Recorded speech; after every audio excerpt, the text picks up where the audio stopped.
अवसाद और कठिनाइयाँ जीवन का एक हिस्सा है, लेकिन उनका सामना करके हम मजबूत बनते हैं। जीवन में हर समस्या का समाधान होता है, बस हमें धैर्य और विश्वास के साथ अपने कदम को आगे बढ़ाते रहना चाहिए। दोस्तों नमस्कार, मैं सूर्यवली सिंह बहुत बहुत स्वागत करता हूं आपका अपने इस यूट्यूब चैनल कल्याण पथ में।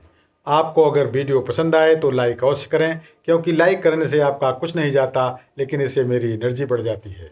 और हाँ, जिन्होंने अभी तक इस चैनल को सब्सक्राइब न किया हो, कृपया सब्सक्राइब करके बेल आइकन अवश्य दबा दें, ताकि मेरी अगली वीडियो आपको निर्बाध रूप से मिलती रहे।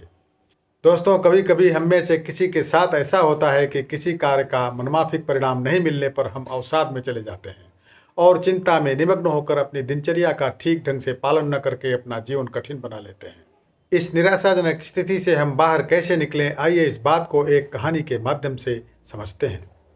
एक बार की बात है, एक बड़े शहर में माया नाम की एक युवती रहती थी। माया का जीवन पहले बहुत खुशहाल था।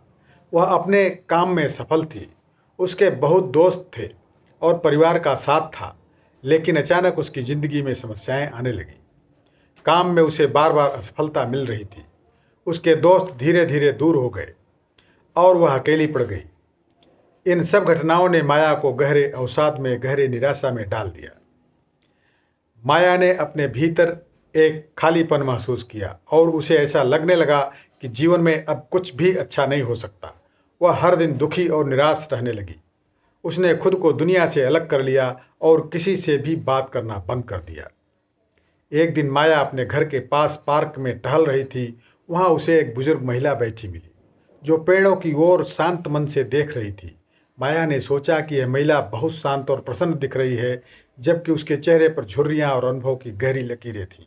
माया ने साहस जुटाकर उस महिला से पूछा, आप इतनी शांत कैसे रह सकती हैं? मेरे जीवन में सब कुछ बिखर चुका है और मैं कुछ भी नहीं सह पा रही हूँ। महिला ने मुस्कुराते हुए कहा, बेटी, तुम्हारी उम्र में मैं भी ऐसी ही थी।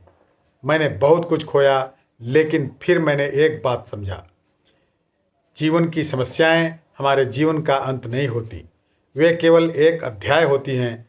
जैसे हर रात के बाद सुबह होती है, वैसे ही हर कठिनाई के बाद नई शुरुआत होती है। माया ने उदासी से पूछा, लेकिन इस दुख से बाहर कैसे निकला जा सकता है? मैं तो हर तरफ बस अंधेरा ही अंधेरा देखती हूँ। महिला ने पेड़ की ओर इशारा करते हुए कहा, देखो इस पेड़ को, इसे बढ़ने के लिए सूर्य की रोशनी और बारिश दोनों की ज़रूरत होती है। अगर केवल धूप हो तो यह सूख जाएगा, और अगर केवल बारिश हो तो यह गल जाएगा। जीवन में सुख और दुख दोनों जरूरी हैं, ताकि हम पूर्ण रूप से विकसित हो सकें। दुख हमें सिखाते हैं कि कैसे जीना है, और सुख हमें उस सीख का आनंद लेने का मौका देते हैं।